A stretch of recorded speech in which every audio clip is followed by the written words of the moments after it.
Hello बच्चों, कैसे हो सभी। मेरा नाम हिमांशु राजवंशी है और आप ये सेशन देख रहे हैं माहिरा क्लासेस। पहले इसका नाम सॉर्ट इंडिया था। तो आज जो हम डिस्कस करने वाले हैं यहाँ पर इस सेशन में वो क्लास 11th की बायोलॉजी का फर्स्ट चैप्टर है, जिसके यूनिट 1 में हम हैं। तो यूनिट 1 है diversity of living organism, diversity of living organisms. और इसमें जो ये चैप्टर है, क्या नाम है चैप्टर का? The living world. ठीक है, तो चैप्टर 1 हम डिस्कस करेंगे। इस चैप्टर में आज हम क्या डिस्कस करने वाले हैं वो भी मैं आपको बता देता हूं। पहले चैप्टर का नाम लिख लेते हैं, द लिविंग वर्ल्ड। ओके, तो बहुत सारे बच्चों को तो टाइटल देख के ही समझ में आ गया होगा क्या हम डिस्कस कर रहे हैं। सो लिविंग वर्ल्ड में हम आज कैरेक्टरिस्टिक्स डिफाइन करेंगे। सबसे पहले हम बात करेंगे लाइफ क्या होती है। ठीक है, बायोलॉजी के प्रोस्पेक्ट से लाइफ क्या होती है, और उसके बाद हम देखेंगे कि वो कौन से कैरेक्टरिस्टिक्स हैं जो लिविंग ऑर्गेनिज्म और नॉन लिविंग ऑर्गेनिज्म में डिफरेंशिएट करते हैं। वो कौन से कैरेक्टरिस्टिक्स हैं जो लिविंग ऑर्गेनिज्म में पाए जाते हैं और नॉन लिविंग में ऑर्गेनिज्म में नहीं पाए जाते, जिसकी वजह से हम नॉन लिविंग चीजों से, नॉन लिविंग एंटिटीज से लिविंग ऑर्गेनिज्म को डिफरेंशिएट करते हैं, अलग करते हैं। तो ठीक है, सबसे पहले हमारा टॉपिक है लाइफ। क्या होती है लाइफ? क्या होती है, क्या है जीवन? फिलोसॉफिकल आंसर भी हो सकता है इसका, है ना। हम बायोलॉजी पढ़ रहे हैं यहाँ पर। वैसे फिलोसफी में तो भाई जीवन क्या है, हमारे जीवन का उद्देश्य क्या है, इसको जानने में तो कभी कभी पूरी जिंदगी भी कम पड़ जाती है। तो यहां पे हम डिस्कस नहीं करेंगे कि भैया लाइफ क्या होती है फिलोसफिकल एस्पेक्ट से, है ना। फिलोसफी नहीं लिखेंगे हम, यहां समझेंगे बायोलॉजी के एस्पेक्ट से। तो लाइफ क्या है बायोलॉजी के एस्पेक्ट से? लाइफ एक यूनिक कॉम्प्लेक्स ऑर्गेनाइजेशन है। यूनिक कॉम्प्लेक्स ऑर्गेनाइजेशन किस चीज की ऑर्गेनाइजेशन है? ये जो बॉडी है अपनी ही ले लो या किसी भी लिविंग ऑर्गेनिज्म की ले लो, कुछ मटेरियल से मिलकर बनी है, कुछ मॉलिक्यूल से, है ना। तो यूनिक कॉम्प्लेक्स ऑर्गेनाइजेशन हुई है किसकी? ऑफ मॉलिक्यूल्स, है ना। किसकी? मॉलिक्यूल, सर्टेन मॉलिक्यूल्स की कॉम्प्लेक्स ऑर्गेनाइजेशन है ये जो बॉडी है, ये जो लाइफ है। और ये क्या कर रही है? लाइफ अपने आप को एक्सप्रेस कर रही है। क्या कर रही है? एक्सप्रेस कर रही है। कैसे एक्सप्रेस कर रही है? कैसे एक्सप्रेस करती है लाइफ? लाइफ कैसे एक्सप्रेस कर सकती है? थ्रू सर्टेन केमिकल रिएक्शंस, है ना। Through certain chemical reactions. और लिविंग ऑर्गेनिज्म में होने वाली केमिकल रिएक्शन को क्या कहते हैं? Biochemical reactions. ठीक है, तो लाइफ क्या हुई? यूनिक कॉम्प्लेक्स ऑर्गेनाइजेशन है मॉलिक्यूल्स की, जो अपने आप को एक्सप्रेस करती है through biochemical reactions. Biochemical reactions, ठीक है। बायोकेमिकल रिएक्शंस क्या होती हैं? लिविंग ऑर्गेनिज्म के अंदर होने वाली सभी रिएक्शंस को बायोकेमिकल रिएक्शन कहा जाता है। लिविंग ऑर्गेनिज्म के अंदर होने वाली सभी रिएक्शंस को क्या कहा जाता है? बायोकेमिकल रिएक्शन कहा जाता है। इतना क्लियर है हमें? लिविंग ऑर्गेनिज्म के अंदर होने वाली रिएक्शंस को बायोकेमिकल रिएक्शन कहा जाता है। चाहे वो रिएक्शन क्या हो रही हो, ग्रोथ की रिएक्शन हो रही हो, है ना। ग्रोथ हो रही है हमारी, इरिवर्सिबल है ना। मॉलिक्यूल्स ऐड हुए जा रहे हैं, पर सर्टेन सब्सटेंसेस हमारी बॉडी पे बन रहे हैं, ठीक है। और डेवलपमेंट भी हो रहा है। आप पढ़ के ही आ रहे हैं, थोड़ी सी बेसिक बायोलॉजी 10th क्लास में पढ़ के ही आ रहे हो आप, ठीक है। डेवलपमेंट जो हो रहा है, ग्रोथ हो रही है, डेवलपमेंट हो रहा है। यहाँ पर डेवलपमेंट क्या हुआ? जैसे कुछ लाइफ के कुछ सर्टेन फेज में पहुंचने के बाद हमारे कुछ ऑर्गन डेवलप हो गए, मैच्योर हो गए, तो डेवलपमेंट हो रहा है। वो भी एक बायोकेमिकल रिएक्शन है, बायोकेमिकल प्रोसेस है। और क्या हो सकता है? और क्या कर सकते हो आप? रिप्रोडक्शन। लिविंग ऑर्गेनिज्म अपने जैसे लिविंग ऑर्गेनिज्म को प्रोड्यूस कर रहे हैं, उनकी फॉर्मेशन कर रहे हैं, रिप्रोडक्शन, ठीक है। रेस्पॉन्सिवनेस,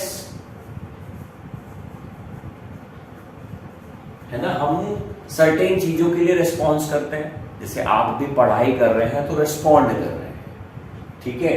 कोई गरम गरम चीज पे हाथ लग गया तो अपना हाथ हटा लेते हैं, रिस्पॉन्स कर रहे हैं। ठीक है, कोई खतरनाक चीज देख ली, फॉर एग्जांपल सांप देख लिया हमने और उससे हम डर जाएंगे और अपने आप बचाव करेंगे रिस्पॉन्सिवनेस से, तो वो भी लिविंग ऑर्गेनिज्म कैसे करता है। या गर्मी लग रही है, स्वेटिंग हो रही है, गर्मी हो रही है, स्वेटिंग हो रही है, रिस्पॉन्स कर रही है बॉडी, ठीक है। तो ये सर्टेन बायोकेमिकल रिएक्शंस के एग्जांपल लिए। तो लाइफ क्या है? Life is a unique complex organisation of molecules which express itself through biochemical reaction. यही होता है जीवन बायोलॉजी की रेस्पेक्ट में। बायोलॉजी के हिसाब से इसको जीवन कहते हैं।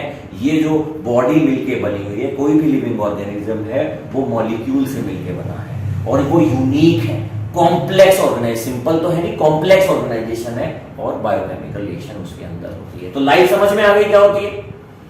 अब नॉन लिविंग से लिविंग ऑर्गेनिज्म कैसे डिफरेंशिएट होते हैं, क्या क्या वो कैरेक्टरिस्टिक्स होते हैं, उस पे हम डिस्कशन करने वाले हैं। तो ये तो आपने नोट कर लिया होगा। स्क्रीनशॉट जिनको लेना है वो पॉज करके स्क्रीनशॉट भी ले सकते हैं, ठीक है। चलिए मैं इसको मिटा देता हूं। तो अब हम बात करेंगे बेटा characteristics of livings, characteristics of living, या वो कैरेक्टरिस्टिक फीचर जो लिविंग ऑर्गेनिज्म में होते हैं, ठीक है। तो टॉपिक हो गया कैरेक्टरिस्टिक्स ऑफ लिविंग ऑर्गेनिज्म या लिविंग बीइंग्स। लिविंग्स कर देते हैं, चलो कैरेक्टरिस्टिक्स ऑफ लिविंग्स है ना, लिविंग्स लिख सकते हैं। तो पहला कौन सा कैरेक्टरिस्टिक्स के बारे में आप डिस्कस करोगे? पहला जो कैरेक्टरिस्टिक है वो हम डिस्कस करेंगे सेल्यूलर स्ट्रक्चर के बारे में, सेल्यूलर स्ट्रक्चर के बारे में, ठीक है। तो लाइफ जो एग्जिस्ट कर रही है सेल की फॉर्म में कर रही है। सेल इज द फंडामेंटल, है ना, fundamental unit of life. Life की कोई भी फॉर्म है, देखो लाइफ की दो ही फॉर्म हो सकती है, या तो एक सेल वाले ऑर्गेनिज्म है, one cell organisms, one cell organisms है। ऐसे ऑर्गेनिज्म को क्या कहते हैं जिनमें एक सेल होती है, हम क्या कहते हैं? यूनिसेल्यूलर ऑर्गेनिज्म कहते हैं। अमीबा, पैरामीशियम, यूबुलिना सब यूनिसेल्यूलर और एक ही सेल है, एक सेल वाले लाइफ की फॉर्म है।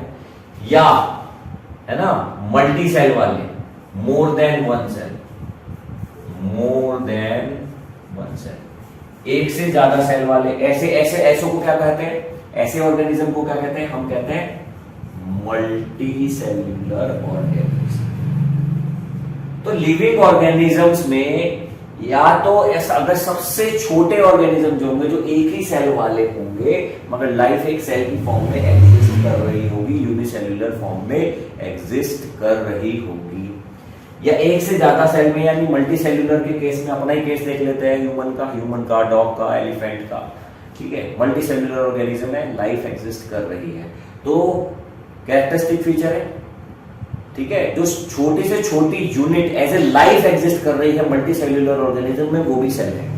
हालांकि सेल केमिकली, सेल भी एटम से मिलकर बनी है बहुत सारे, ठीक है। केमिकली अगर बात करोगे इसमें क्या, इसमें सेल है, ये जो मार्कर है या मेरा ये डस्टर है, क्या इसमें सेल है?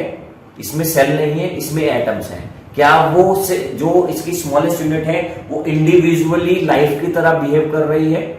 ठीक है, नहीं करेगी। तो सबसे पहले हो गया सेल्यूलर स्ट्रक्चर जो लिविंग ऑर्गेनिज्म में होता है, नॉन लिविंग ऑर्गेनिज्म में नहीं होता। अब सेल की भी अगर हम यहां पर बात करें तो सेल को ऐसा, सेल में ऐसा क्या है जो उसको लिविंग बता रहे हैं हम? क्यों बता पा रहे हैं हम लिविंग? चलो ठीक है, इतना ये तो समझ में आया। यहां पे मैं एक सेल ड्रॉ करता हूं आपके लिए। यहां पे देखिए एक सेल मैंने आपके लिए ड्रॉ कर दी। ये सेल है, ये सेल का एक कंट्रोल पैनल है। अपने थोड़ा सा है ना, मैं सेल्फिश हूं, मैं यूकैरियोटिक सेल ले लूं, मैं यूकैरियोटिक ऑर्गेनिज्म हूं, मैं यूकैरियोटिक सेल ले लूं, ठीक है। तो यहां पर ये हो गई सेल मेम्ब्रेन बेटा, ये सेल मेम्ब्रेन है, ठीक, समझ में आई? बहुत बढ़िया। ये क्या है? ये इसको चलो मैं न्यूक्लियस कह दे रहा हूं। ये न्यूक्लियर एनवलप से ये पूरी जो स्ट्रक्चर है इसको हम कहते हैं, है ना, ये न्यूक्लियस हो गया। ये पूरी स्ट्रक्चर इसके अंदर न्यूक्लियोप्लाज्म है। सेल और न्यूक्लियस के बीच में या न्यूक्लियर मेम्ब्रेन के बीच में ये जो मैट्रिक्स है, ये जो स्पेस है, ठीक है, इस स्पेस को क्या कहते हैं? इस स्पेस को कहते हैं साइटोप्लाज्म। और न्यूक्लियस की ये जो न्यूक्लियर एनवलप है, इसके अंदर जो इसका मैट्रिक्स है उसको हम क्या कहते हैं? उसको हम कहते हैं न्यूक्लियोप्लाज्म। न्यूक्लियस की एक्टिविटी न्यूक्लियोप्लाज्म के अंदर होती है और बाकी सेल की एक्टिविटी जो सेल के ऑर्गेनल है वो इस एरिया में होती है जिसको हम साइटोप्लाज्म कहते हैं। जितनी भी बायोकेमिकल रिएक्शंस हो रही होती हैं सेल की वो या तो साइटोप्लाज्म में हो रही होती है और न्यूक्लियस की स्पेसिफिक एक्टिविटी उसके न्यूक्लियोप्लाज्म में होती है। और इसको टुगेदर हम क्या कहते हैं, इसको हम कहते हैं प्रोटोप्लाज्म।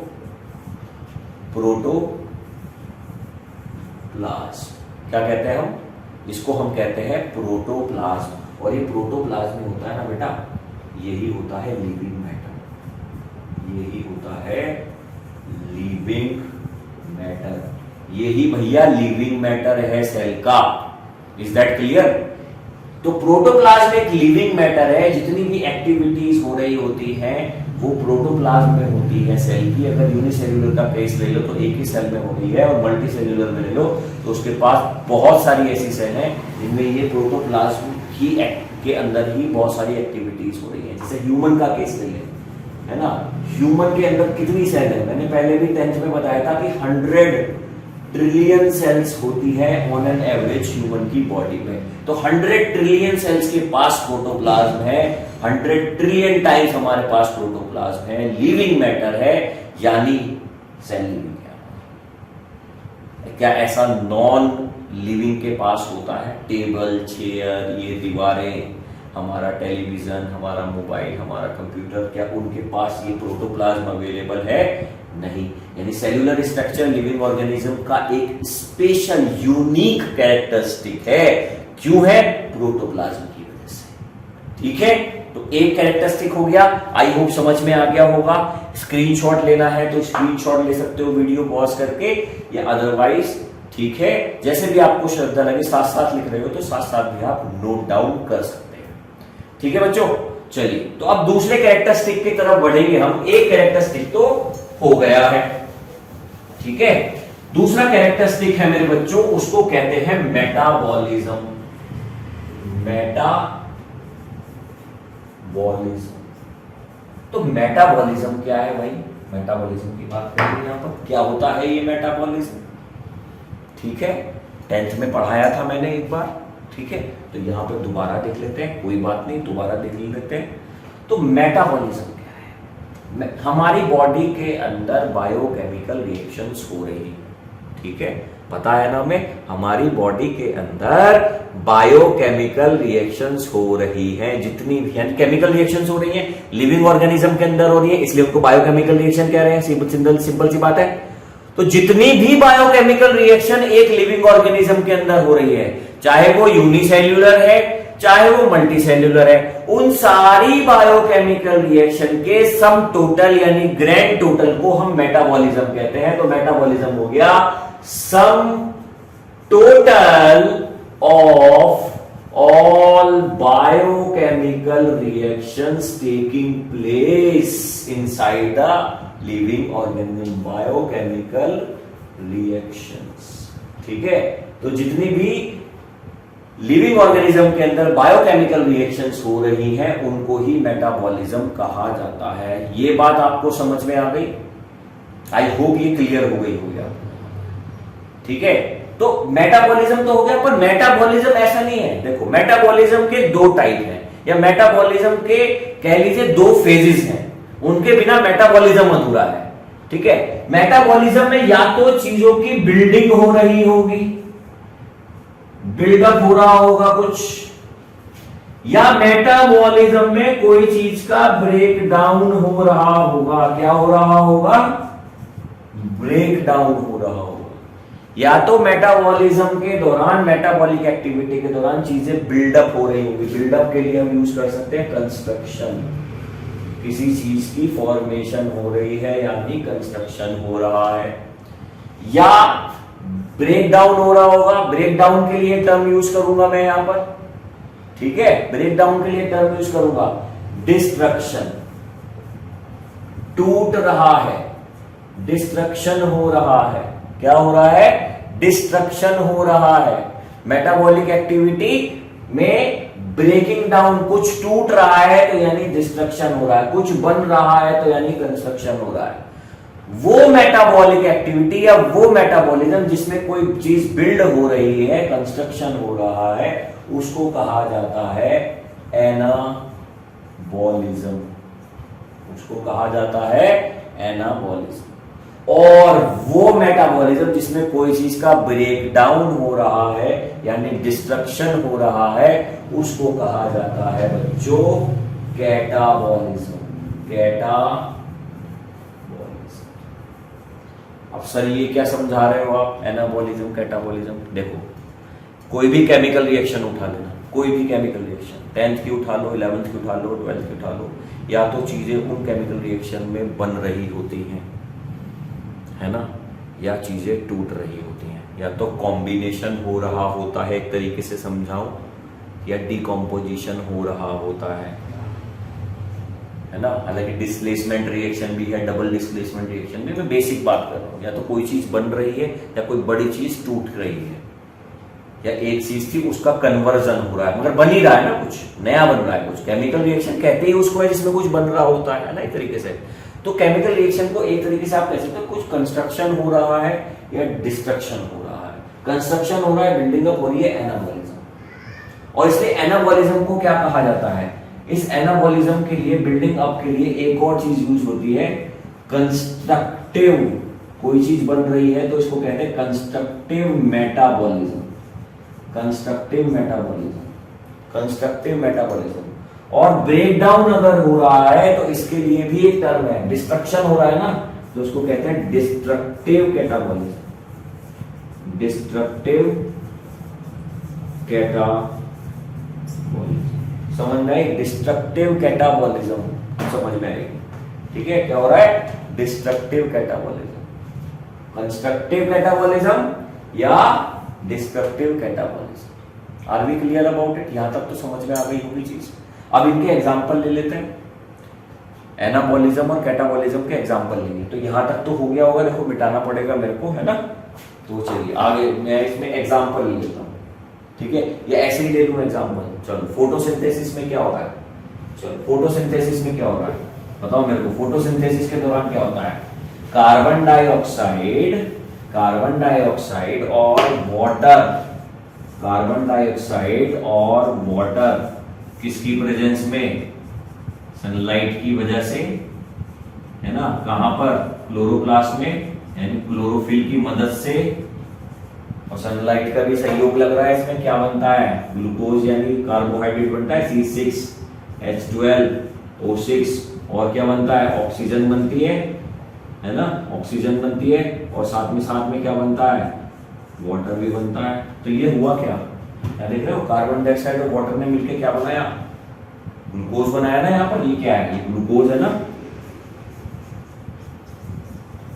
ये ग्लूकोज है ना, ठीक है। तो बैलेंसिंग की बात आती है तो हम बैलेंस करना चालू कर देते हैं इसको। ये लो भैया बैलेंस कर लो। तो हाल यही हो गया इसका, ठीक है। तो बैलेंसिंग हो गई यहाँ पर, अगर बना ग्लूकोज बनाना। तो ये क्या हुआ है? ये बेटा एनाबॉलिज्म, एनाबॉलिज्म।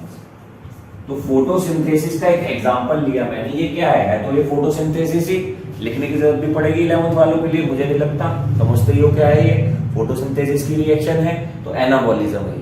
कंस्ट्रक्शन हो रहा है, कंस्ट्रक्टिव मेटाबॉलिज्म। एनाबॉलिज्म बोले तो कंस्ट्रक्टिव मेटाबॉलिज्म हो रहा है। समझ में आ गई होगी बात? चलो आगे बढ़ते हैं। कंस्ट्रक्टिव मेटाबॉलिज्म हो गया। अच्छा, अब यहीं से शुरू करूंगा, ग्लूकोज से, ठीक है। ग्लूकोज ही लूंगा भाई, छोटू मनी। C6H12O6 रेस्पिरेशन के दौरान क्या हो रहा है भाई? बताओ क्या हो रहा है? ये ग्लूकोज है ना, तो तुम्हारा ग्लूकोज बना था अभी फोटोसिंथेसिस के दौरान। उसके साथ हो क्या रहा है? यहाँ पर क्या हो रहा है? यहाँ पर उसका ब्रेक डाउन हो रहा है। और क्या बन रही है? फिर से वही कार्बन डाइऑक्साइड बन रही है। और क्या? वाटर वेपर जनरेट हुई है। और हमें क्या मिली? 38 ATP मिली, एडिनोसिन ट्राइफॉस्फेट। ये क्या है? Energy currency. एनर्जी के लिए हमने क्या कर दिया? ग्लूकोज का ब्रेक डाउन कर दिया। कौन सी है ये रेस्पिरेशन की रिएक्शन लिखी है हमने यहाँ पर। रिएक्शन रेस्पिरेशन का प्रोसेस है। क्या हुआ? ग्लूकोज का ब्रेकडाउन हो गया। ब्रेकडाउन यानी डिस्ट्रक्शन, डिस्ट्रक्शन बोले तो ये कौन सा बॉलिज्म हो गया? कैटाबॉलिज्म हुआ। यानी इसको हम क्या कह सकते हैं? डिस्ट्रक्टिव। इसको हम कह सकते हैं डिस्ट्रक्टिव मेटाबॉलिज्म। डिस्ट्रक्टिव मेटाबॉलिज्म हम इसको कह सकते हैं। इसको नोट कर लीजिए आप लोग, इसको नोट कर लीजिए।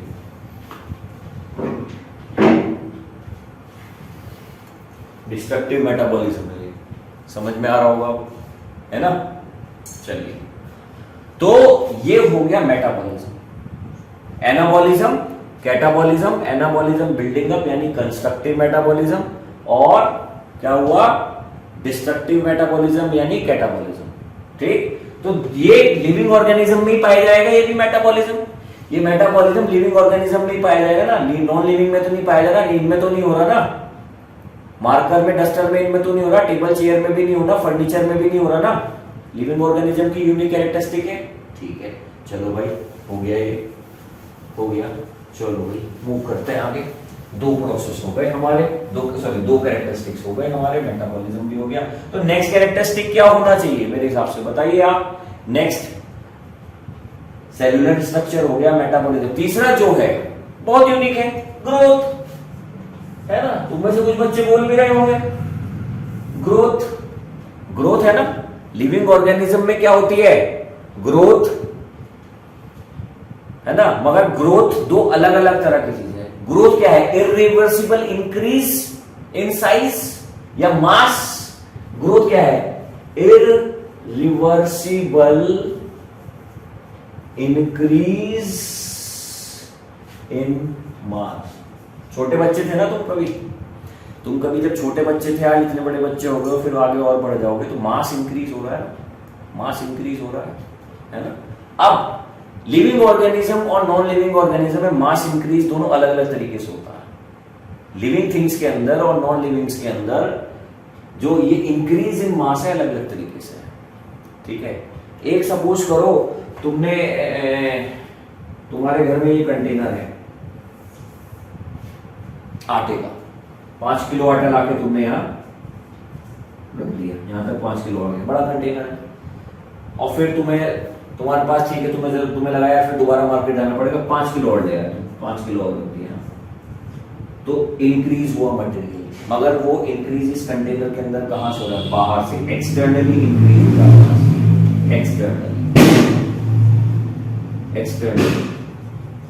एक्सटर्नली इंक्रीज हो रहा है, इकट्ठा हो रहा है मगर बाहर से। ग्रोथ समझ रहे हो तुम? लिविंग ऑर्गेनिज्म के अंदर क्या है? अब हम जो इतने बड़े हो रहे हैं, हमें भी कुछ मॉलिक्यूल्स की बात चल रही थी ना शुरू में, ये पूरी बॉडी मॉलिक्यूल्स के लिए से बनी हुई है, तो हमारी बॉडी भी मॉलिक्यूल से मिलकर बनी हुई है, और ये जो हमारी सेल्स हैं ये भी मॉलिक्यूल से मिलकर बनी हुई है। तो मॉलिक्यूल ऐड करना पड़ता है, उस ऐड करने के लिए हमें क्या करना पड़ता है? खाना खाना पड़ता है। ठीक है ना? खाना खाओगे, उसमें प्रोटीन मिलेगा, बहुत सारे अलग न्यूट्रिएंट मिलेंगे, तो बॉडी बिल्ड होगी, बढ़ेगी आगे।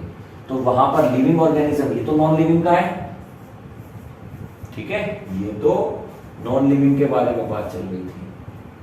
पर लिविंग ऑर्गेनिज्म के अंदर जब हम फूड खाएंगे तो ग्रोथ क्या होगी?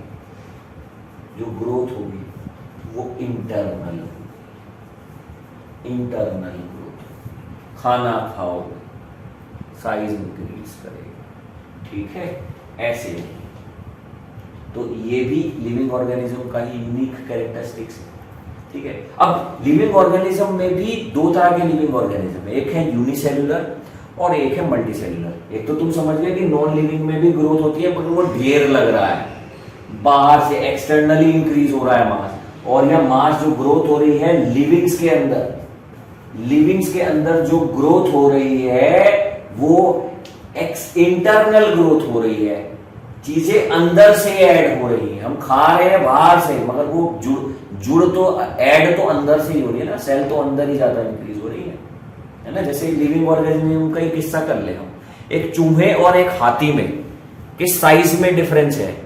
तो साइज में डिफरेंस क्यों है? किस वजह से है? नंबर ऑफ सेल्स की वजह से। चूहे और हाथी में एक टाइप का जो ऑर्गन है उसमें सेल्स का साइज एक जैसा ही होगा लगभग, मगर सेल का नंबर ज्यादा। चूहे का जो एक पर्टिकुलर ऑर्गन है वो छोटा है क्योंकि वो कम सेल से मिलकर बना है, और वहीं हाथी का जो वही सेम ऑर्गन है वो ज्यादा बड़ा है क्योंकि उसे बनाने में ज्यादा नंबर ऑफ सेल्स लगी है। जैसे एक बिल्डिंग को बनाने में ज्यादा ब्रिक्स लगती है, मगर लिविंग ऑर्गेनिज्म में ऐसा ही है। साइज अगर ज्यादा बड़ा है तो नंबर ऑफ सेल्स ज्यादा है, सेल का साइज बड़ा नहीं है। समझ में आई?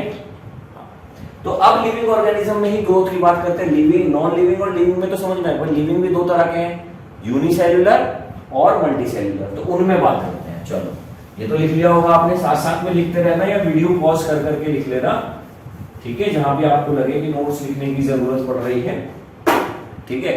तो अब यहाँ पे बात करते हैं यूनिसेल्युलर ऑर्गेनिज्म की। तो यहाँ पे मैं एक ऑर्गेनिज्म ले रहा हूं, मैं यहाँ पे अमीबा ले रहा हूं, हमारा सबका प्यारा अमीबा भाई बेचारा, ठीक है, हमारा सबका प्यारा अमीबा भाई बेचारा। तो अमीबा में जब ग्रोथ होती है तो एक सर्टेन एज तक अमीबा की सेल इलोंगेट होती है, मैच्योर हो गई।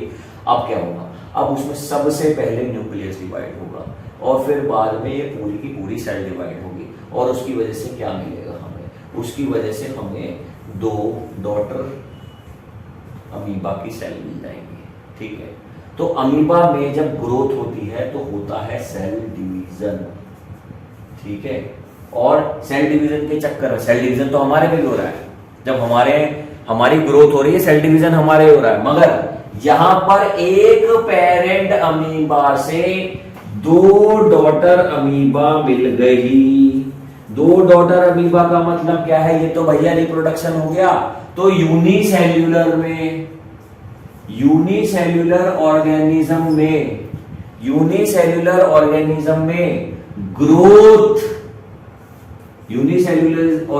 में growth is equal to reproduction, क्योंकि सेल की ग्रोथ का मतलब है सेल का नंबर इंक्रीज हो गया मगर वो रिप्रोडक्शन हो गया, डॉटर सेल्स बन गई भैया। पर मल्टी सेल्युलर ऑर्गेनिज्म के केस में थोड़ा सा यहाँ कहानी अलग है। क्या कहानी अलग है? ठीक है, वो हम देखते हैं क्या कहानी अलग है मल्टी सेल्युलर ऑर्गेनिज्म में। अभी मैं हाथी और चूहे की बात कर रहा था, हम एक छोटे से बेबी थे, धीरे धीरे बहुत बड़े बेबी हो गए हैं, है ना।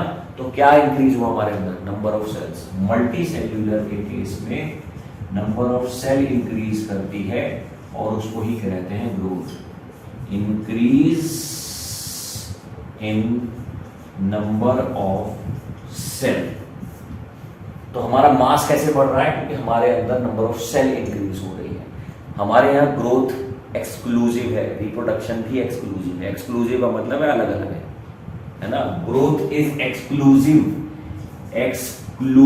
है, रिप्रोडक्शन से इसका कोई लेना देना नहीं है। ग्रोथ का भाई, ग्रोथ अलग है, रिप्रोडक्शन अलग है। मल्टी सेल्युलर ऑर्गेनिज्म, यूनिसेल्युलर में कोई चीज, ठीक है, ग्रोथ इक्वल टू रिप्रोडक्शन, ठीक है। और मल्टी सेल्युलर में ग्रोथ एक्सक्लूसिव है। ओके, चलिए, तो हमारा थर्ड हो चुका है, फोर्थ पे जाना है हमें। तो फोर्थ कैरेक्टरिस्टिक क्या हो सकता है? सोच सकते हैं आप? जी हाँ, रिप्रोडक्शन की बात चल रही थी अभी, तो रिप्रोडक्शन ही लिखेंगे ना, रिप्रोडक्शन ही लिखोगे ना। एक चेयर तुम्हारे घर में, एक चेयर तुम्हारे घर में 100 साल से है, 100 साल और पड़ी रहे, 1000 साल पड़ी रहे, उस चेयर से एक छोटा सा स्टूल नहीं निकलेगा, है ना। उसको तोड़ के हम बना दे तो बात अलग है, हमें ही बनानी पड़ेगी। मगर उस चेयर की अपनी उसमें कोई ऐसी एक्टिविटी नहीं होने की जिससे उसमें से एक नया स्टूल बन जाए, चेयर भी बची रहे, ऐसा तो नहीं होने का ना। लिविंग ऑर्गेनिज्म अपने जैसे लिविंग ऑर्गेनिज्म की फॉर्मेशन करता है ना। Formation of new individuals. Reproduction क्या है? Formation of new individuals, formation of new individuals, formation of new individuals. नए इंडिविजुअल की फॉर्मेशन को हम क्या कहते हैं? नए इंडिविजुअल की फॉर्मेशन को हम रिप्रोडक्शन कहते हैं। नए इंडिविजुअल की फॉर्मेशन को हम रिप्रोडक्शन कहते हैं। ये रिप्रोडक्शन सिर्फ लिविंग ऑर्गेनिज्म में पाई जाती है। हालांकि रिप्रोडक्शन पॉपुलेशन इंक्रीज करने के लिए है किसी एक पर्टिकुलर स्पीसीज की, क्योंकि हमारे इकोसिस्टम में बहुत सारे ऑर्गेनिज्म आपस में इंटर रिलेटेड हैं, है ना, चाहे फूड की वजह से चाहे दूसरे और प्रोसेस की वजह से आपस में इंटरेक्ट करते हैं लिविंग ऑर्गेनिज्म, ठीक है। मगर रिप्रोडक्शन लिविंग ऑर्गेनिज्म में एक पर्टिकुलर टाइप की स्पीसीज, जिस स्पीसीज को वो बिलोंग करते हैं उसके नंबर को मेंटेन करने का एक प्रोसेस है। कोई लिविंग ऑर्गेनिज्म का इंडिविजुअल यानी कोई एक इंडिविजुअल अगर रिप्रोडक्शन ना करे या उसको नेचर ने इनफर्टाइल बनाया है, ऊपर वाले ने उसको इनफर्टाइल बनाया कि उसमें रिप्रोडक्शन की कैपेसिटी नहीं है, एबिलिटी नहीं है, जैसे थर्ड जेंडर्स की बात कर लेते हैं हम, या इनफर्टाइल प्लांट्स हैं, इनफर्टाइल एनिमल्स हैं, उनकी बात कर लेते हैं, तो उनके खुद के जीवन पे बायोलॉजिकली कोई थ्रेट नहीं है कि उनका जीवन खराब हो जाएगा या जीवन नहीं बचेगा। सोशली हो सकता है ना, वो भी ह्यूमन पे, प्लांट पे कोई ऐसा प्रेशर नहीं आ रहा, है ना। एनिमल्स में रिसर्च चल रही है मगर मुझे लगता है कोई इन पे प्रेशर, सोशल प्रेशर आता होगा कि भाई हाँ बच्चे होने चाहिए, हमारे ऑफ स्प्रिंग्स होने चाहिए। ह्यूमन पे ज्यादा सामाजिक प्रेशर है कि उनके ऑफ स्प्रिंग होने चाहिए, ठीक है।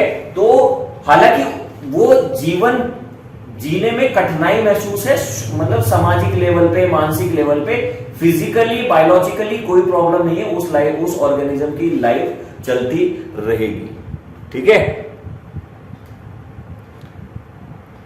Is that clear?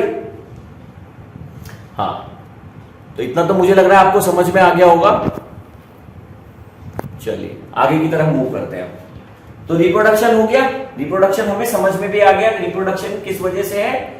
Living organism की पॉपुलेशंस को बढ़ाने के लिए, पर ये लिविंग ऑर्गेनिज्म का ही एक कैरेक्टरिस्टिक फीचर है, नॉन लिविंग ऑर्गेनिज्म का कैरेक्टरिस्टिक फीचर ये नहीं है। ओके, चलिए तो नेक्स्ट क्या हो सकता है? रिप्रोडक्शन तो हमने समझ लिया। अच्छा, रिप्रोडक्शन में एक चीज और बतानी थी मेरे को, ठीक है, अच्छा वो याद आ गई। रिप्रोडक्शन के टाइप्स की बात करते हैं। तो रिप्रोडक्शन एसेक्सुअल रिप्रोडक्शन हो सकता है और सेक्सुअल रिप्रोडक्शन हो सकता है। तो सेक्सुअल और एसेक्सुअल रिप्रोडक्शन तो हम जानते हैं क्या होता है। ज्यादातर केस में हम कहते हैं कि भैया एसेक्सुअल रिप्रोडक्शन में ना एक पेरेंट की जरूरत होती है, यानी ये यूनिपेरेंटल है। और कोई चीज इसमें ऐड कर सकते हो? यूनिपेरेंटल यानी एक पेरेंट, और कोई चीज, अच्छा एक चीज और ऐड हो सकती है, ठीक है, फ्यूजन ऑफ गैमेट्स नहीं होता, no fusion of gametes. Gametes यानी सेक्स सेल्स का कोई फ्यूजन यानी फर्टिलाइजेशन यानी होता। तो ऑर्गेनिज्म किससे प्रोड्यूस हो रहे हैं? ऑर्गेनिज्म किससे प्रोड्यूस हो रहे हैं? सोमैटिक सेल से। सोमैटिक सेल से क्या होता है? Are involve. सोमैटिक सेल्स ही इन्वॉल्व है। जैसे प्लांट के केस में वेजिटेटिव सेल्स, चाहे वो रूट की है, चाहे वो स्टेम की है, चाहे वो लीव्स की है, चाहे वो अलग से बड है, सोमैटिक सेल्स है ना। गैमेट्स का फ्यूजन नहीं हो रहा, यही है सेक्सुअल रिप्रोडक्शन। अब इसमें एक कहानी में ट्विस्ट है। क्या ट्विस्ट है उस पर डिस्कस करता हूं। सेक्सुअल रिप्रोडक्शन दो टाइप का हो सकता है। सेक्सुअल रिप्रोडक्शन भी यूनिपेरेंटल हो सकता है। सर मजाक कर रहे हैं, सर आपका माथा खराब है, नहीं भी। बाई पेरेंटल तो हमने सुना ही। बाई पेरेंटल का मतलब क्या है? बाई पेरेंटल का मतलब है बच्चों जहां पर दो डिफरेंट पेरेंट, इसमें एक मेल और दूसरा फीमेल, ये इन्वॉल्व है, ठीक है, ये इन्वॉल्व है, ठीक है। यूनिपेरेंटल, हाँ बिल्कुल सही कह रहा हूं मैं, यूनिपेरेंटल भी होता है सेक्सुअल रिप्रोडक्शन, जहां पे सिर्फ एक ही पेरेंट होता है, दो पेरेंट नहीं होते। तो फिर इनमें जो एसेक्सुअल और सेक्सुअल में डिफरेंशिएट किस चीज का है? फ्यूजन ऑफ गैमेट्स का। तो मेन जो कैरेक्टरिस्टिक फीचर है वो है फ्यूजन ऑफ गैमेट्स हो रहा है, या जो रिप्रोडक्शन हो रही है वो कैसे हो रही है। यहां सोमैटिक सेल्स इन्वॉल्व है, गैमेट्स इन्वॉल्व नहीं है। यहां पर जो कैरेक्टरिस्टिक फीचर है, fusion of gamete takes place, है ना। फ्यूजन ऑफ गैमेट्स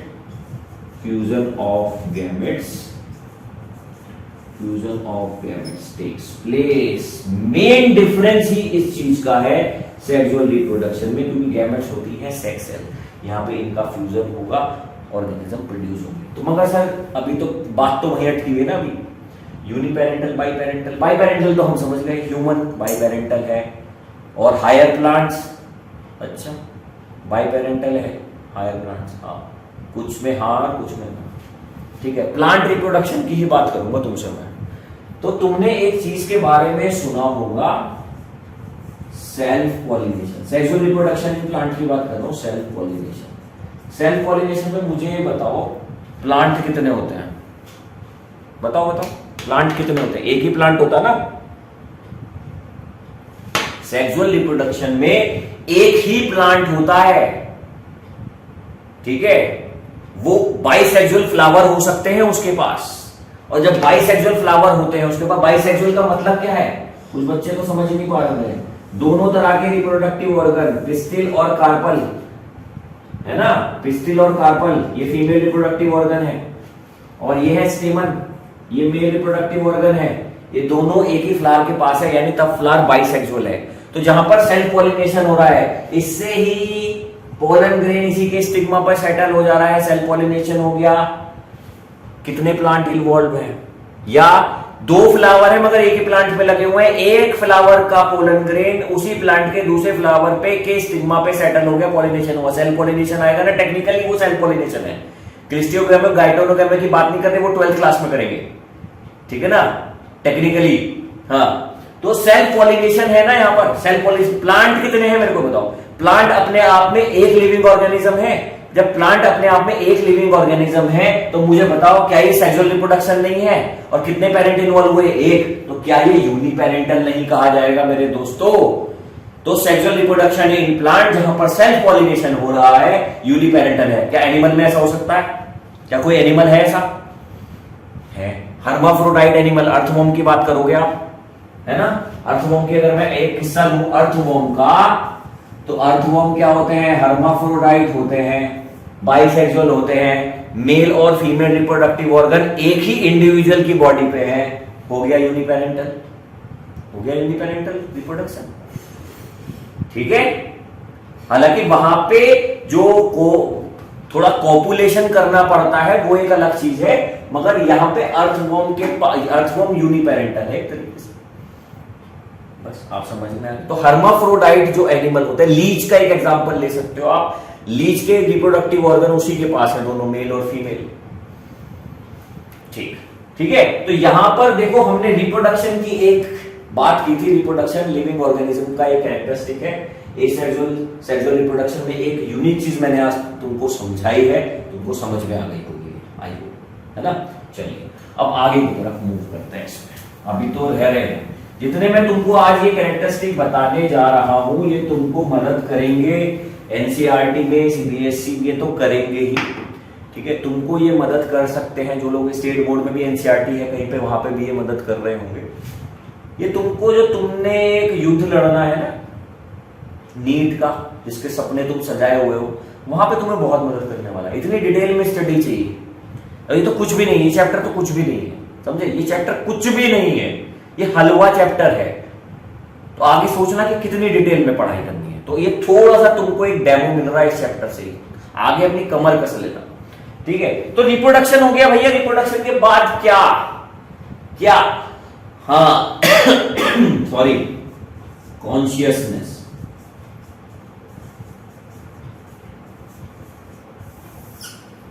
कॉन्शियसनेस क्या है? क्या है कॉन्शियसनेस?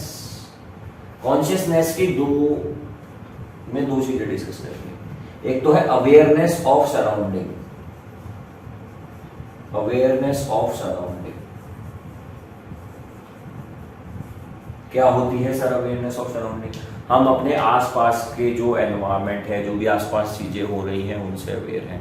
गर्मी हो रही है, महसूस हो रही है, महसूस हो रही है, पता चल रहा है कि भैया गर्मी हो रही है, पता चल रहा है कि भैया गर्मी हो रही है, गर्मी महसूस हो रही है। Awareness of the surrounding. और दूसरा है response to external stimuli. Response to external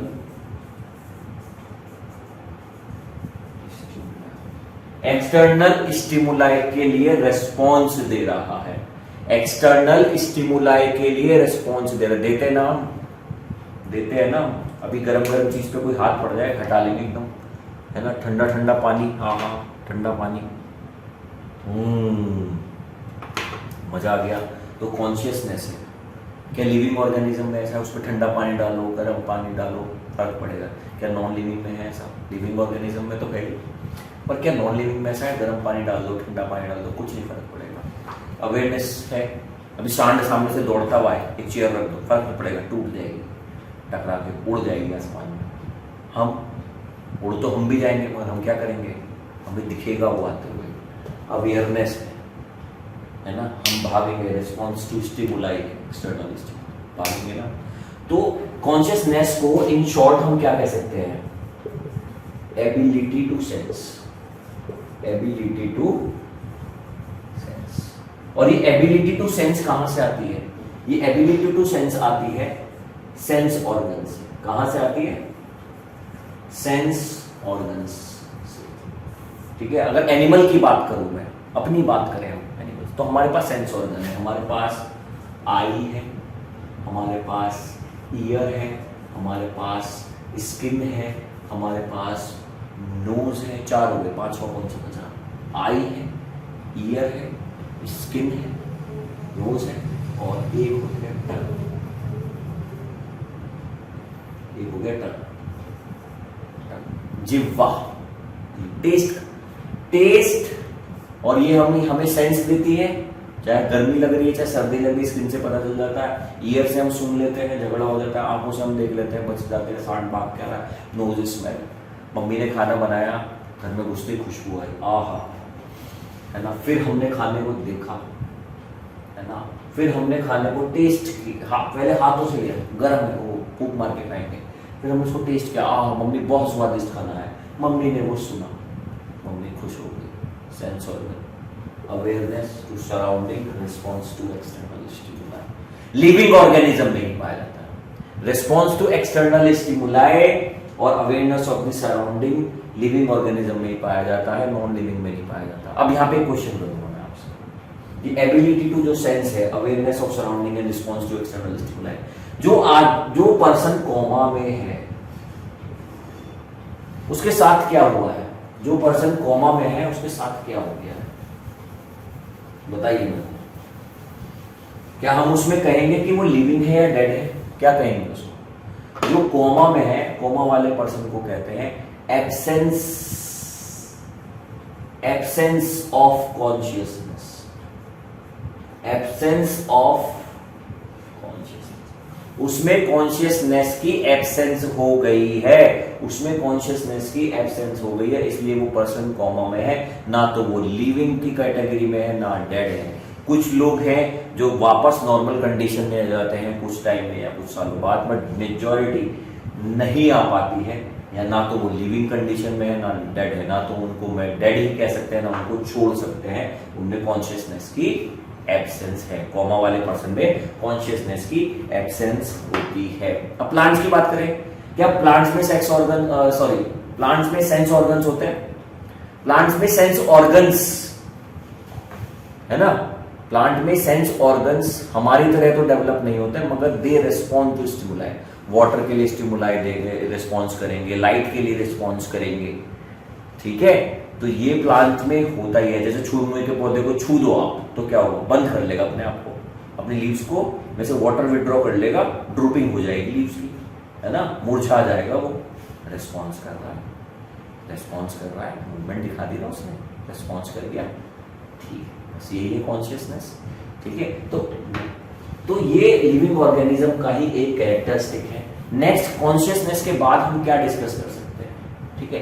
next है ऑर्गेनाइजेशन, ठीक है, दिख रहा होगा यहां पर, ठीक है। ऑर्गेनाइजेशन, ऑर्गेनाइजेशन, तो ऑर्गेनाइजेशन क्या होती है भाई? लिविंग ऑर्गेनिज्म में ऑर्गेनाइजेशन का क्या मतलब है? तो ऑर्गेनाइजेशन अलग अलग है, यूनिसेल्युलर में अलग है और मल्टीसेल्युलर में अलग है। तो पहले मैं यूनिसेल्युलर की बात करूंगा। मैं यहां पर बात कर रहा हूं ऑर्गेनाइजेशन की, और मैं सबसे पहले यूनिसेल्युलर की बात करूंगा। यूनिसेल्युलर फॉर एग्जांपल ये एक सेल है, ये यूकैरियोटिक सेल है ना, ये अपने आप में अलग स्ट्रक्चर है, सेल के अंदर भी अलग अलग स्ट्रक्चर है, सेल के अंदर भी अलग अलग स्ट्रक्चर की मैं बात कर रहा हूं, है ना। चलो इसमें ये मैंने क्या बनाया, ये तो न्यूक्लियस है, ये एंडोप्लाज्मिक रेटिकुलम बनाया हमने। चलो भैया गोल्जी बॉडी भी बना देते हैं, ठीक है। मैंने इसमें माइटोकॉन्ड्रिया भी बना दिया है, ठीक है। और डिफरेंट डिफरेंट स्ट्रक्चर होते हैं। तो ये जो मैंने अंदर स्ट्रक्चर बनाई है, ये endoplasmic reticulum, mitochondria, Golgi body, Golgi complex, ये ऑर्गेनल है। ये डिफरेंटली फंक्शन करेंगे, ये डिफरेंटली फंक्शन करेंगे। यूनिसेल्युलर ऑर्गेनिज्म की बात कर रहा हूं, यूकेरियोटिक यूनिसेल्युलर ऑर्गेनिज्म, ये डिफरेंटली फंक्शन करेंगे। अपनी सेल से एक यूनिक क्वालिटी लिए हुए हैं। सेल में सेल जो फंक्शन कर रही है उससे इसको मतलब नहीं, ये अपना फंक्शन अलग कर रहा है। माइटोकॉन्ड्रिया पावर जनरेशन कर रहा है, रिगार्डलेस कहां पाया जा रहा है, चाहे न्यूरॉन में पाया जा रहा हो चाहे मसल में पाया जा रहा हो, इसको कोई मतलब नहीं है, पावर जनरेट कर रहा है। मगर अब न्यूरॉन इलेक्ट्रिकल इंपल्सेस ट्रांसमिट कर रहा है, ठीक है। मसल मूवमेंट करा रही है, अलग हो गया। ऐसे ही टिश्यू भी अलग हो गया, टिश्यू एक पर्टिकुलर फंक्शन कर रहे होंगे अपने अलग। अब हार्ट के जो टिश्यूज है वो तो अलग रिदमिक कॉन्ट्रैक्शन और रिलैक्सेशन कर रहे हैं ना, उनकी मसल अपने आप काम कर रही है, वो तो मूवमेंट कर रही है। तो यही होता है ऑर्गेनाइजेशन। ये एक यूनिसेल्युलर ऑर्गेनिज्म है, इसकी एक अपनी आइडेंटिटी है, इसके पास अपने अलग एक ऑर्गेनल का स्ट्रक्चर है सेल के अंदर, वो अलग अलग तरीके से फंक्शन कर रहे हैं, यही इसकी ऑर्गेनाइजेशन है। यूनिसेल्युलर हो गया। अब जरा मल्टी सेल्युलर की बात करता हूं। यूनिसेल्युलर तो कर लिया मैंने, अब ये जरा मल्टी सेल्युलर पे ऑर्गेनाइजेशन देख लेते हैं। मल्टी सेल्युलर ऑर्गेनाइजेशन कैसे बनी? ये जो अपने आपकी बॉडी देख रहे हो, ह्यूमन बीइंग की बॉडी देख रहे हो, ये क्या है? मल्टी सेल्युलर ऑर्गेनिज्म है ना। तो हमारी लाइफ कहां से शुरू हुई थी बेटा? सेल से शुरू हुई थी, सेल से शुरू हुई थी। ग्रुप ऑफ डिफरेंट सेल्स ने क्या बनाया था? टिश्यू बनाया था। ग्रुप ऑफ डिफरेंट टिश्यू ने क्या बनाए थे? ऑर्गन्स बनाए थे। ग्रुप ऑफ डिफरेंट ऑर्गन ने क्या बनाया था? ऑर्गन सिस्टम बनाया। और डिफरेंट ऑर्गन सिस्टम ने एक रूप दिया एक मल्टी सेल्युलर ऑर्गेनिज्म को, यानी higher multi cellular organism, higher multi cellular organism की निर्माण करी है। ठीक, अब यहां पे भी देखने वाली बात है, ये तो एक हायर मल्टी सेल्युलर ऑर्गेनिज्म है जिसमें एक ऑर्गेनाइजेशन आपको देख रही है, बहुत सारी सेल्स हैं। कुछ सेल्स ने एक ग्रुप बनाया, टिश्यू बना लिया, डिफरेंट डिफरेंट टिश्यूज ने मिलकर एक ऑर्गन बनाया, और डिफरेंट ऑर्गन ने मिलकर ऑर्गन सिस्टम को बनाया, और वो ऑर्गन सिस्टम कॉन्स्टिट्यूट कर रहे हैं एक हायर मल्टीसेल्युलर ऑर्गेनिज्म को। मगर यहां पे ध्यान रखना, आगे पढ़ोगे इसलिए अभी भी बता रहा हूं। कुछ ऐसे मल्टीसेल्युलर ऑर्गेनिज्म होते हैं जिनमें सिर्फ सेल्स होती हैं और वो डिफरेंट सेल्स होती है, वो ग्रुप नहीं बना रही, अपना अपना फंक्शन अलग से कर रही हैं, और उस तरह के मल्टी सेल्युलर ऑर्गेनाइजेशन को हम कहते हैं cellular level organisation. Cellular level organisation, ठीक। ऐसे ही कुछ टिश्यूज हैं, डिफरेंट ग्रुप ऑफ सेल्स बन गए, सिमिलर ग्रुप ऑफ सेल्स बने पर डिफरेंट सेल्स के बने हुए हैं। तो डिफरेंट ग्रुप ऑफ सेल्स बने हुए हैं जो एक अपना पर्टिकुलर फंक्शन कर रहे हैं। तो ऐसी ऑर्गेनाइजेशन को हम कहेंगे टिश्यू लेवल ऑर्गेनाइजेशन। जो सेल्यूलर लेवल है उसमें एक भी टिश्यू नहीं है, सारी सेल अपना फंक्शन अलग अलग कर रही है, एक साथ एसोसिएट होकर कोई एक फंक्शन नहीं कर रही। ऐसे डिफरेंट टिश्यूज मौजूद है जो डिफरेंट फंक्शन कर रहे हैं, ग्रुपिंग होकर कोई एक पर्टिकुलर फंक्शन को अंजाम नहीं दे रहे, टिश्यू लेवल ऑर्गेनाइजेशन है। हाँ, कुछ ऑर्गेनिज्म मिलेंगे जिनमें ऑर्गन्स होंगे, डिफरेंट ऑर्गन्स हैं, मगर वो ऑर्गन्स आपस में कनेक्टेड नहीं है। जैसे हमारा डाइजेशन है, buccal cavity, oesophagus, stomach, small intestine, large intestine connected है, एक ही फंक्शन हो रहा है, बड़ा फंक्शन हो रहा है डाइजेशन, एक बड़ा फंक्शन हो रहा है डाइजेशन, ऐसा नहीं है, अलग अलग फंक्शन हो रहे हैं। तो इसको कहते हैं हम ऑर्गन लेवल ऑर्गेनाइजेशन। अब जब ऑर्गन आपस में कनेक्ट होकर एक पर्टिकुलर बड़े फंक्शन को अंजाम दे रहे होते हैं, वो कॉम्प्लेक्स ऑर्गेनिज्म में होता है, वहां पे आता है ऑर्गन सिस्टम, और अगर ऑर्गन सिस्टम आ गए तो हायर मल्टीसेल्युलर ऑर्गेनिज्म आ गया है। हायर प्लांट्स, हायर एनिमल्स, ये सब इस कैटेगरी में आते हैं। तो मल्टीसेल्युलर ऑर्गेनिज्म की ऑर्गेनाइजेशन समझ ली, यूनिसेल्युलर की भी समझ ली। क्या आपको इस पेन के अंदर दिखाई दे रही है ना? अब आप ऐसे तो कह सकते हो सर हमारा कंप्यूटर है, हमारा मोबाइल फोन है, उसमें देखो बहुत अच्छे से ऑर्गेनाइजेशन है, ठीक है, मगर बेटा वो सेल्फ गवर्निंग नहीं है।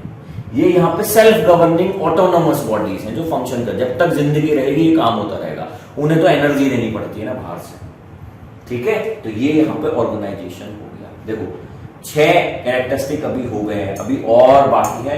बहुत अच्छे से चल रहा है सेशन, मुझे लग रहा है समझ में भी आ रहा होगा, ठीक है। इनको अच्छे से पॉज करके जैसे भी है नोट करते रहें, ठीक है, तुम्हें अच्छे से समझ में आएगा। और हम आगे की तरफ बढ़ते हैं आपके सहयोग से, ठीक है। तो मल्टी सेल्यूलर ऑर्गेनिज्म, ओके, और यूनिसेल्यूलर ऑर्गेनिज्म का किस्सा तो यहां पर ये हो ही गया था, ठीक है। कैरेक्टरिस्टिक्स ऑफ लिविंग्स कर रहे हैं हम, तो भैया इतना तो हो गया है। अब नेक्स्ट कैरेक्टरिस्टिक क्या हो सकता है लिविंग ऑर्गेनिज्म का? नेक्स्ट कैरेक्टरिस्टिक्स बात कर रहे थे ना यहाँ पर भी, सेल्फ गवर्निंग की बात कर रहे थे, तो एनर्जी की बात कर रहा था बेटा। लिविंग ऑर्गेनिज्म जितने भी होते हैं सबको एनर्जी की रिक्वायरमेंट होती है। लिविंग ऑर्गेनिज्म जितने भी होते हैं उनको क्या चाहिए होता है? एनर्जी चाहिए होती है। Require constant energy. Livings require constant energy. ये कांस्टेंट एनर्जी रिक्वायरमेंट है भैया, इनको कांस्टेंट एनर्जी की रिक्वायरमेंट है इनको, कांस्टेंट एनर्जी की। तो आप तो कहोगे सर ऐसे कैसे? हमारा जो ये मोबाइल फोन है जिसमें हम ये वीडियो देख रहे हैं, हमारा जो लैपटॉप है जिसमें हम देख रहे हैं, हमारे घर में फैन चालू है, एसी चालू है, वो तो एनर्जी मांग रहा है। हाँ, वो कब एनर्जी मांग रहा है? जब आपको उनसे काम लेना है, वर्क लेना है, कोई काम कराना है या कंटिन्यूसली करा रहे हो तो कंटिन्यूसली एनर्जी की सप्लाई दे दो। काम नहीं चाहिए, सप्लाई देनी बंद कर दो, फिर दोबारा दोगे, दोबारा चालू हो जाएगा। लिविंग ऑर्गेनिज्म कुछ नहीं कर रहे, तुम पड़े हो बिस्तर पे, पड़े हो, कोरोना में पड़े रहे हो ना 2-3 महीने, जो फर्स्ट वेव आई थी, ठीक है, पढ़ रहे हो ना, तो उसमें क्या हुआ था? क्या एनर्जी की रिक्वायरमेंट नहीं थी? जिंदा रहने के लिए, है ना, जिंदा रहने के लिए एनर्जी की रिक्वायरमेंट थी ना, क्योंकि भले तुम इनएक्टिव हो बाहर से, तुम कुछ नहीं कर रहे, ये बॉडी इनएक्टिव नहीं है, ये एक्टिवली काम कर रही है। तुम सो रहे हो, ठीक है, तुम सोशल रूप से या फिजिकल रूप से, बाहरी रूप से एक्टिव नहीं हो, मगर बॉडी एक्टिव है जब तक तुम जिंदा। ब्रेन अपना काम कर ही रहा है, एक जो अनकॉन्शियस ब्रेन है वो तो अपना काम कर रहा है ना, हार्ट बीट हो ही रही है, रेस्पिरेशन हो ही रहा है, किडनी पानी को ब्लड को फिल्टर कर ही रही है, डाइजेशन हो ही रहा है, बहुत सारी मेटाबॉलिक 100 ट्रिलियन सेल्स है, सबके अंदर मेटाबॉलिक एक्टिविटीज हो ही रही है। एनर्जी चाहिए ना भाई साहब, इसलिए कांस्टेंट एनर्जी चाहिए। तो लिविंग ऑर्गेनिज्म का कैरेक्टरिस्टिक, टेबल को चाहिए, चेयर को चाहिए, ठीक है, जब तक हम उनसे, और ये इलेक्ट्रॉनिक गैजेट्स हैं, ठीक है, इनकी एनर्जी की रिक्वायरमेंट है, मगर कब? जब हमें इनसे काम चाहिए, अदरवाइज नहीं है, अदरवाइज नहीं है जरूरत, ठीक है, एनर्जी, ठीक है। तो एनर्जी एक अपने आप में रिक्वायरमेंट है लिविंग ऑर्गेनिज्म की, जो कांस्टेंट एनर्जी की रिक्वायरमेंट हमारी ऑलरेडी बनी ही हुई है, ठीक है। नेक्स्ट क्या है भैया? नेक्स्ट बहुत इंपॉर्टेंट है, एक बहुत नई यूनिक टर्मिनोलॉजी आपके सामने आ रही है, नया कैरेक्टरिस्टिक है। जिन लोगों ने नहीं पढ़ा है, जिन्होंने पढ़ा हुआ है उनको तो ऑलरेडी पता ही होगा, ठीक है। तो वो होता है होम्योस्टेसिस। होम्योस्टेसिस क्या है भैया? ये होम्योस्टेसिस,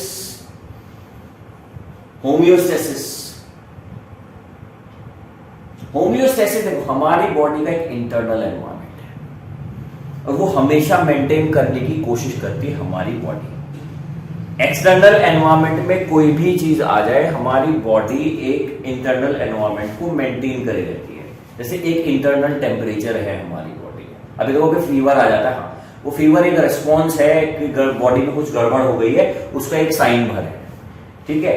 तो ये जो होम्योस्टेसिस है, इट इज द मेंटेनिंग, एक फिनोमिना है हमारी बॉडी के अंदर कि एक्सटर्नल एनवायरनमेंट का इंटरनल एनवायरनमेंट पे ज्यादा फर्क नहीं पड़े और इंटरनल एनवायरनमेंट मेंटेन रहे, उसके लिए हमारी बॉडी कंटिन्यूसली एनर्जी को यूज करती रहती है और होम्योस्टेसिस करती रहती है, ठीक है। एक फेवरेबल इंटरनल एनवायरनमेंट मेंटेन रहे, उस फिनोमिना को, यानी जब maintaining of favourable internal environment in the body is known as homeostasis, okay. जिससे अब इंटरनल एनवायरनमेंट क्यों चाहिए? भैया हमारे जो बॉडी के इंटरनल ऑर्गन है उन्हें एक पर्टिकुलर एनवायरनमेंट में ही फंक्शन करने की आदत है। अगर उनका एनवायरनमेंट चेंज हो जाएगा तो लोचा हो जाएगा, वो ढंग से काम नहीं कर पाएंगे, बीमार होंगे, बीमार होते ही हैं हम, है ना। तो अंडर नॉर्मल कंडीशंस हमारी बॉडी मेंटेन कर रखती है होम्योस्टेसिस, इंटरनल एनवायरनमेंट को मेंटेन। तो होम्योस्टेसिस क्या है? Maintaining favourable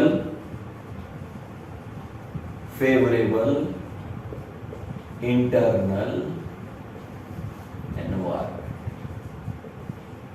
maintaining favourable internal environment is known as homeostasis. ठीक है, एक्सटर्नल एनवायरनमेंट चेंज हुआ मगर उसका कोई ज्यादा इंपैक्ट इंटरनली आता नहीं, उसको मेंटेन करके स्वेटिंग हो क्यों रही है? मेंटेन करने के लिए ना भाई साहब। ठीक है, इंटरनली टेम्परेचर नहीं पहुंच जाए स्किन से, कंडक्शन नहीं हो जाए इसका, ले भैया तू ही ठंडा हो पहले। ठीक है, स्किन की तो आ गया, स्किन पे पसीना आ ही जाएगा गर्मियों में। ठीक है ना, चलिए नेक्स्ट क्या पढ़ना है? नेक्स्ट जो हमारा कैरेक्टरिस्टिक है, बहुत आसान कैरेक्टरिस्टिक है। ठीक है, वेरिएशन।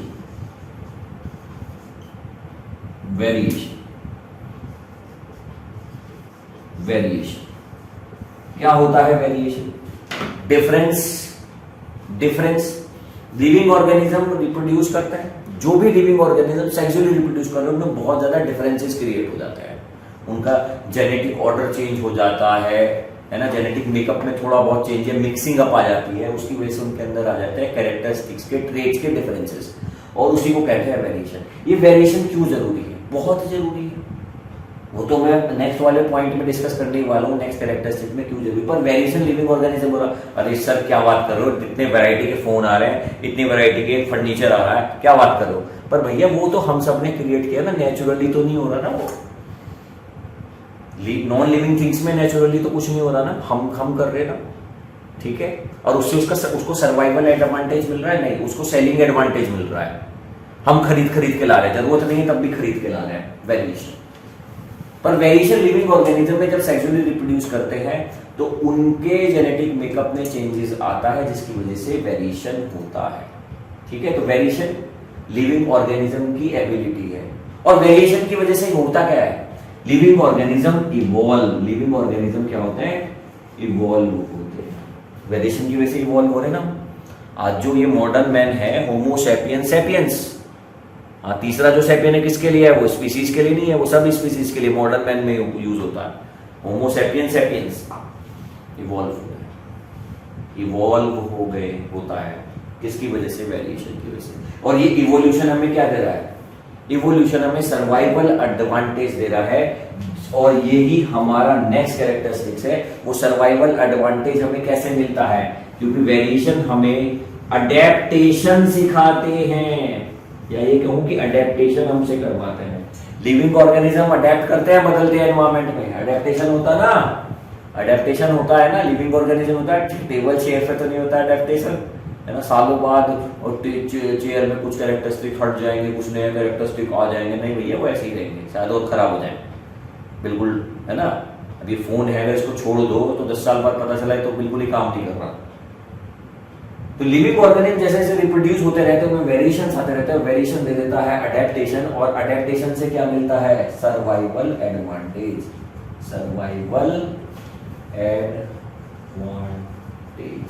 सर्वाइवल एडवांटेज मिलता है। क्या मिलता है? सर्वाइवल एडवांटेज मिलता है। ठीक है, अडेप्टेशन में तो ये बहुत लंबा डिस्कशन हो सकता है, अडेप्टेशन ऑलरेडी समझ चुके हो, बहुत बार क्लासेस में पढ़ा हुआ भी होगा आपने। ठीक है, तो वेरिएशन की वजह से ही हमें क्या मिलता है? इस वेरिएशन की वजह से ही अडेप्टेशन होता है, और ये भी लिविंग ऑर्गेनिज्म के ही कैरेक्टरिस्टिक है, नॉन लिविंग ऑर्गेनिज्म से अलग करते हैं। ठीक है, नेक्स्ट क्या होगा? नेक्स्ट अडेप्टेशन कर लिया हमने, अब क्या होना चाहिए? देखिए, चोट लगी है कभी जीवन में, तो चोट लगी है तो ठीक भी हो गई होगी, है ना। Healing and repair, healing and repair. बहुत ज्यादा गहरा घाव है, ठीक हुआ होगा, हीलिंग हुई होगी। टिश्यूज डैमेज हुए होंगे तो रिपेयर भी हो गई, सेल डैमेज हुई होगी तो रिपेयर भी होगी। लिविंग ऑर्गेनिज्म में चलता रहता है। बाइक का एक्सीडेंट हो, बाइक टूट फूट गई, नए पार्ट्स डलवाने पड़ते हैं, हमारे अंदर मरहम पट्टी कराओ, हाँ पार्ट तो हमारे यहाँ पे डल जाते हैं, मगर वो तो एक्सट्रीम केसेस है, नॉर्मल केसेस की बात कर रहा हूँ। चोट लगी ठीक हो जाती है ना, मेरे भी लगी थी, है ना, यहाँ पे लगी थी, लेदर का बॉल लग गया था, 6 क्लास में क्रिकेट खेल रहा था ग्राउंड में, है ना, कैच पकड़ते हुए हम ही आउट हो गए, है ना, दूसरे को आउट करने के चक्कर में हम ही आउट हो गए थे, यहाँ 6 टाके हैं, 6 या 7 टाके हैं, पर ठीक हो गया ना, हीलिंग, ठीक है। और रिपेयर लिविंग ऑर्गेनिज्म का ही कैरेक्टरिस्टिक्स है, नॉन लिविंग में तो होता नहीं है, ठीक है, समझ में आएगी, ठीक। आगे मूव करें, और क्या हो सकता है, चलो बहुत प्यार से बहुत मन से देख रहे हो, ठीक है, प्रीमियर करूंगा इसको मैं। डिस्पोजल ऑफ वेस्ट, पहली बात तो वेस्ट जनरेट की ही बात सुन लो। लिविंग ऑर्गेनिज्म वेस्ट जनरेट करते हैं, रोज तुम्हारी टेबल चेयर तो गंदा नहीं कर देती है ना, हम करने जाते हैं, हमारा वेस्ट प्रोड्यूस भी होता है ना। लिविंग ऑर्गेनिज्म चाहे प्लांट ही क्यों ना हो, वेस्ट प्रोड्यूस करता है और उसको डिस्पोज भी करता है, लिविंग ऑर्गेनिज्म का कैरेक्टरिस्टिक है, नॉन लिविंग का तो नहीं, रेगुलरली करते हैं, ठीक है, समझ में आ गया होगा। नेक्स्ट क्या हो सकता है, नेक्स्ट देखो मूवमेंट। भैया क्या होती है मूवमेंट, एक जगह से दूसरी जगह मूव करना, वो तो लोकोमोशन है, मूवमेंट है ना। अब मूवमेंट, ठीक है, मूवमेंट की बात कर रहे हैं, लिविंग ऑर्गेनिज्म में मूवमेंट होती है, हम अपनी विल के हिसाब से, अपनी सिचुएशंस के हिसाब से कुछ अपने बॉडी को इधर उधर मूव करा सकते हैं, डिस्प्लेस भी करा सकते हैं, तो मूवमेंट पाई जाती है लिविंग ऑर्गेनिज्म में। आप लोग नहीं सर, कुछ तो लिविंग ऑर्गेनिज्म होते हैं अपनी जगह पे फिक्स्ड होते हैं, स्टेशनरी होते हैं, तो उनमें मूवमेंट कैसे हो रही है, प्लांट के बारे में बताओ आप। अच्छा, क्या प्लांट की रूट्स वाटर की सर्च में जितना बड़ा होता रहेगा प्लांट, रूट ज्यादा गहराई में नहीं चली जाती है, deep inside the ground, hydrotropism कहते हैं, मूवमेंट है। खिड़की पे प्लांट रख दो, गमला रख दो खिड़की पे, वो प्लांट बाहर की तरफ झुक जाएगा खिड़की के, यहां से सनलाइट आ रही होगी, फोटोट्रोपिज्म नहीं है क्या। You answer the question. छुई मुई को छू दिया तुमने, रेस्पॉन्स टू स्टिमुलाई तो किया उसने, वाटर विड्रॉ करा, लीव्स को बंद कर लिया, मूवमेंट नहीं है क्या। अब मूवमेंट भी 2 तरह की हो सकती है, यहां से मुझे याद आया, मूवमेंट एक मूवमेंट होती है विजिबल, जो दिखाई दे रही है, झिंगा लाला हुर मेरे हाथ हिलते हुए दिख रहे हैं, क्या मेरा दिल धड़कता हुआ दिख रहा है अभी, उसके लिए तो मशीनें लगानी पड़ेंगी, पर कैसे ऐसे दिख रहा है, वो तो हमने बाद में बनाई, ठीक है। किडनी ब्लड को फिल्टर करते हुए दिख रही क्या, ठीक है। प्लांट के अंदर वाटर मूव कर रहा है, है ना, और यह ट्रांसलोकेशन हो रहा है, फूड मूव कर रहा है, दिख रहा है क्या, इनविजिबल। कुछ मूवमेंट होती है जो बाहर से दिखाई देती है विजिबल, कुछ मूवमेंट है जो बाहर से दिखाई नहीं देती है, वो इनविजिबल। मूवमेंट 2 तरह की होती है दोस्त, ठीक है, विजिबल और नॉन विजिबल या इनविजिबल, ठीक है। चलो 14th की बात करते हैं, मूवमेंट हो गया, मूवमेंट समझ में आ गया। लाइफ स्पैन, हर लिविंग ऑर्गेनिज्म प्रोड्यूस हुआ है, इस पृथ्वी पर प्रकट हुआ है, जन्म लिया है, और जन्म लेने के बाद जब तक उसकी मौत नहीं हो जाती है, डेथ नहीं होती, नेचुरल डेथ, तो वो जो जीवन का हिस्सा है जिसमें वो पैदा हुआ और नेचुरल डेथ से पहले तक का, वो उसका लाइफ स्पैन है। सब लिविंग ऑर्गेनिज्म का या एक टाइप की स्पीसीज का अपना एक पर्टिकुलर लाइफ स्पैन है, समझ गए तुम। तो लिविंग ऑर्गेनिज्म में पाया जाता, जो नॉन लिविंग चीजें हैं वो तो हजारों साल भी चल जाती हैं, ताजमहल चल ही रहा है, कई 100 साल हो गए, है ना। ऐसे बहुत सारे मॉन्यूमेंट्स हैं जो कई साल पुराने हैं, चल रहे हैं, बहुत सारी चीजें घर में होंगी जो कई 100 साल से हैं, आज भी ठीक ठाक कंडीशन में होंगी, नॉन लिविंग में तो लाइफ स्पैन होता ही नहीं, ठीक है। उनकी तो ड्यूरेबिलिटी होती है, कितना चलेगी कितना नहीं। लाइफ स्पैन नहीं होता कि डेड कर जाएगी एक टाइम के बाद, या नॉन लिविंग चीज लिविंग हो जाएगी, ऐसा तो नहीं होगा, ठीक है। और लास्ट जो है इसी से मिलता जुलता, डेथ। जो इस दुनिया में आया है, जो पैदा हुआ है, जो जिंदा है, उसकी मौत निश्चित है, डेथ निश्चित है। फिलोसफिकल बात नहीं कर रहा हूं, बायोलॉजिकल बात कर रहा हूं, डेथ होगी। लिविंग ऑर्गेनिज्म का कैरेक्टरिस्टिक है। तो यहां पे आज देखो दोस्तों, हमने पढ़ लिए सारे 15 कैरेक्टरिस्टिक मैंने पढ़ाए हैं आपको लिविंग ऑर्गेनिज्म के। 15 characteristics of living organism, cellular structure, metabolism, growth, reproduction, consciousness, organisation, energy की requirement, homeostasis, variation, adaptation, healing and repair, disposal of waste, movement, life span और डेथ। ये 15 कैरेक्टरिस्टिक्स हमने पढ़ ली हैं। आई होप अच्छे से समझ में आ गए होंगे। ये तो अभी शुरुआत है, अभी तो ये अंगड़ाई है, आगे बहुत लड़ाई है। ठीक है, अभी तो ये कहानी शुरू है, तो अभी तो कमर कस लो। ये एक छोटा सा टॉपिक था कैरेक्टरिस्टिक्स ऑफ लिविंग, ये इतना डिटेल में पढ़ना पड़ रहा है, तो भी बहुत भयंकर भयंकर फोटोसिंथेसिस, रेस्पिरेशन, पता नहीं क्या क्या देखना है तुम्हें भी, वो बहुत डिटेल में जाके पढ़ना है, क्योंकि तुमने ली है बायोलॉजी और तुम में से बहुत लोगों ने जिम्मा लिया है अच्छे मार्क्स से पास होने का और साथ में नीट के एग्जाम में रीअपियर या अपीयर होने का। ठीक है, तो वो अपीयर और रीअपियर जो होना है डिटेल में स्टडी करके होगा। डिटेल में स्टडी कुछ इस तरीके से होगी, बहुत डिटेल में जाकर चीजों को सोचना पड़ेगा, खंगालना पड़ेगा, अपने दिमाग में बैठाना पड़ेगा। आई होप आपको ये छोटा सा जो टॉपिक था जो मैंने समझाया कैरेक्टरिस्टिक्स ऑफ लिविंग ऑर्गेनिज्म पूरी डिटेल में समझ में आ गया होगा। और आपको पसंद आ गया है, समझ में आ गया है, तो वीडियो को जरूर लाइक कर देना। अगर ये वीडियो हमारे चैनल पे देख रहे हो तो चैनल को सब्सक्राइब कर देना, और अगर फेसबुक पेज पे देख रहे हो तो फेसबुक पेज को लाइक जरूर कर देना। अब हिमांशु राजवंशी आपसे विदा लेते हैं, नमस्ते।